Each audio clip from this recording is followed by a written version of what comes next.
Walang basihan at mapanlin lang ang mga bintang.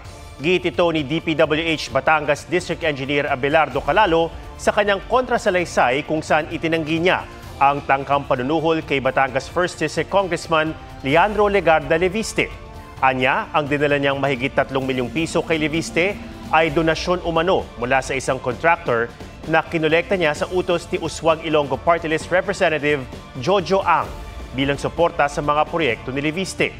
Nang magpunta raw siya sa tanggapan ni Leviste noong August 22, si Leviste raw ang nagtanong ng halaga kung ang mga kontribusyon ng mga kontraktor ay aabot sa 10%. Tinanong din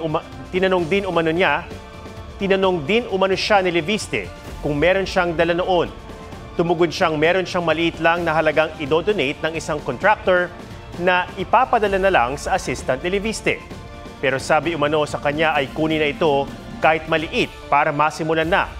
Matapos ang kunin ng pera sa sasakyan, sumunod na ang pag-aresto sa kanya. Sabi naman ni Leviste ang mahigit 3 milyong pisong tinangkaraw na ipangsuhol ay may kasamang resibo mula sa 3 kontrata. At anya, tila inamin ni Calalo na tumatanggap siya ng donasyon sa mga contractor. Hinamo niya si Calalo na pangalanan ang mga nag-donate ng pera. Nabanggit din ni Calalo sa counter-affidavit na una niyang nakapulong si Leviste kasama ang ina nitong si Senadora Loren Legarda at si Congressman Ang. Sinabihan umano siya ni Legarda na alagaan ang mga proyekto ni Legarda at ang mga naroon sa naturang distrito. Depensa ni Leviste, repair ng nasirang Binambang at Puting Kahoy Bridge na pinondohan niya sa personal na donasyon ang pinag-usapan nila ni Calalo kasama ng kanyang ina.